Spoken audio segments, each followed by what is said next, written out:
ભક્તિ કરવી ભવ તરવો ને ભગવાનથી રાખવો ભાવ. ખીમરાજ કે ખલકમાં હેલો નથી હાવ. ભજન ગાવું બહુ હેલી બાબત છે સાહેબ. ભજન બે ભજન અને તમને આવડતા હોય ને બે ભજન ચોપડીમાં જોઈને ગાઈ હકી. ભજન કરવું બહુ અઘરી બાબત છે. એ તો પરમાત્માની કૃપા હોય, માતાજીની દયા હોય, રામદેવજી મહારાજની કૃપા હોય. હા, આપણા આંગણામાં આ સુંદર મજાના ગણેશ વંદના કરી ભાઈ નરેન્દ્રભાઈ લાબડીયા ગાતા હતા. આખો માહોલ બંધાઈ ગયો.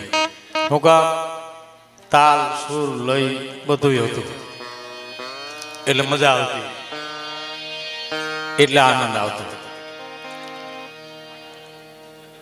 ઓમ તો કઠણાઈ નહીં બે બાપુ, આપણે ખોટા વખાણ બહુ થાય, બહુ જાજા થાય. આપણા જ્ઞાના દીકરાનો જન્મ થાય એટલે બધા એમ કે મામા જેવો છે, કાકા જેવો છે, ફઈ જેવો છે, બેન જેવો છે, ભાઈ જેવો છે. અને ઈની દીકરો જે મવાની ડુંગરી બગડી ધૂળ થયો હોય તો આખું ઘર એમ કે કેના જેવો થયો. ઈ તમને ખબર નથી. આનંદ આવતો તો, મજા આવતી હતી. હવે તો ભજન બહુ ઓછા થઈ ગયા.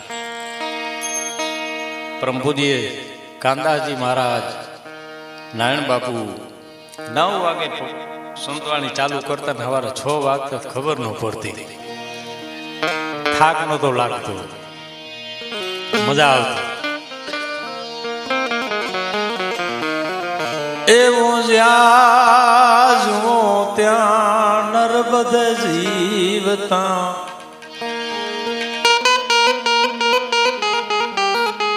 મરેલા મળ્યા નહીં કોઈ.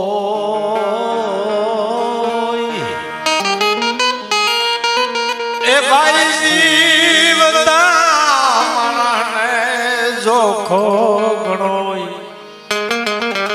મરેલા ને કોણ મારે.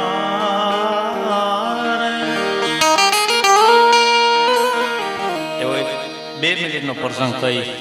બેન જોગીતા બેન, ઘણા બધા કલાકારનો એક રાઉન્ડ આવી જાય ને.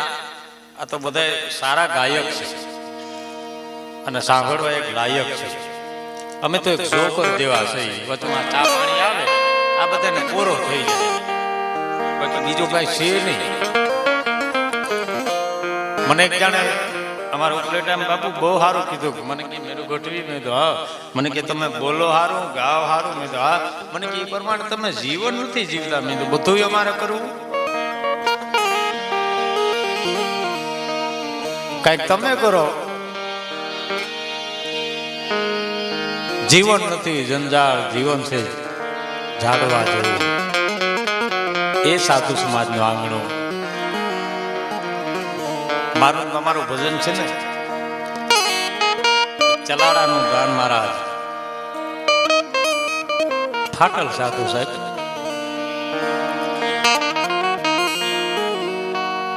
એની નોંધ તમે એની વાત સાંભળીએ. એનું એક પુસ્તક મેં પણ વાંચ્યું છે. વાંચી તો મારે તમારા રૂવાડા બેઠા થઈ જાય. રાતે 12 વાગે ચલાડાના દાન મહારાજ ઘોડું લઈને હીરા. એક દીકરીનો એક બાઈનો રોવાનો અવાજ આવતો હતો. એના ભેગા હતા. મેં કીધું કે અહીંયા કઈ ભૂત છે, પ્રેત છે, ચૂડેલ છે, શું છે? દાન મહારાજ એના સેવકોને મોકલે છે, તપાસ કરો શું છે. ત્યારે એક ખીતાવી વરની દીકરી બેઠેલી. એને કીધું ભૂતય નથી, પ્રેતય નથી, તમે મારાથી આઘા રહેજો. કે મારાથી આઘા રહેજો, મને ઉંદરકટનો રોગ થયો છે. આખો પરિવાર મને જંગલમાં મૂકી ગયો.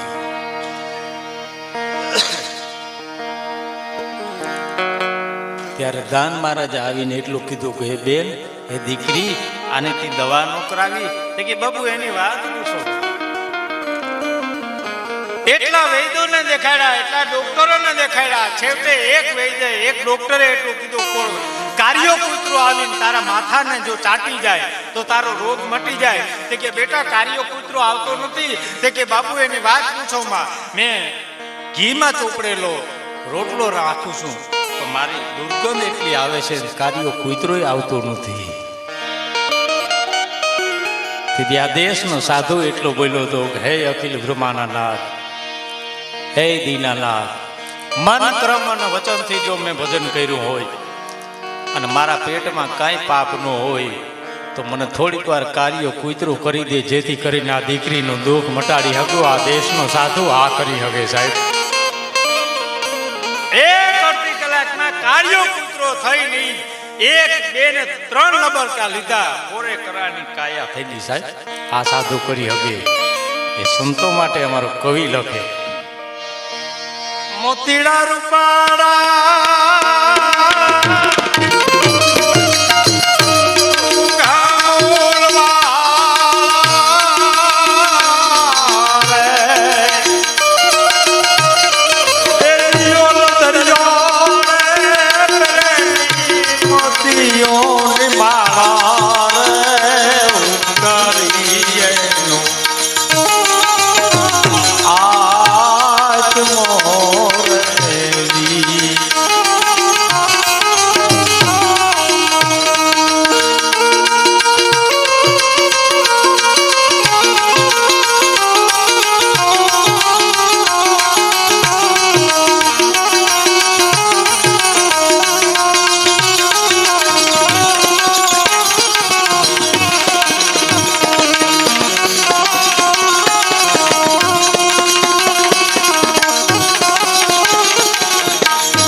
આ જગતના પટમાં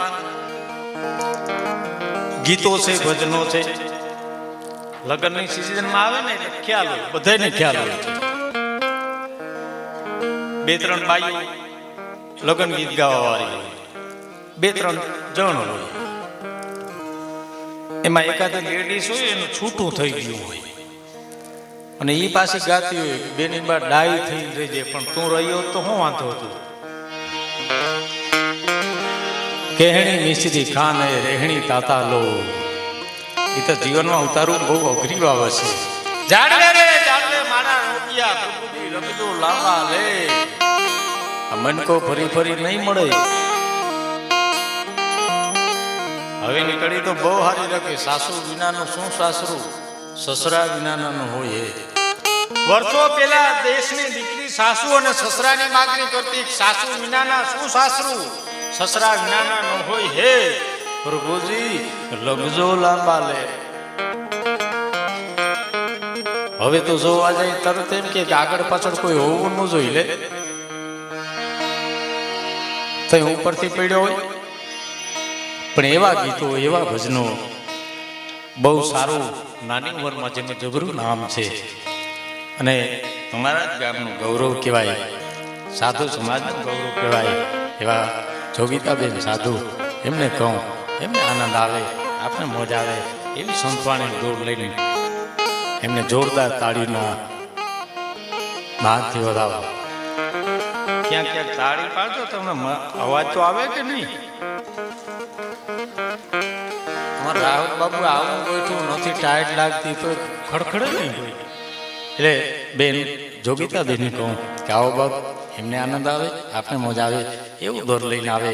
પછી ઘણા બધા કલાકારો છે અમારે ભાઈ બકુલભાઈ સ્ટેજ ઉપર પધારો, જામનગરથી આવ્યા છે, એમને પણ જોરદાર તાળીઓના નાદથી વધાવો. હા, એમનું પણ સારું નામ છે. એટલે સૌ પ્રથમ દોર લઈને આવે બેન શ્રી જોગીતાબેન સાધુ.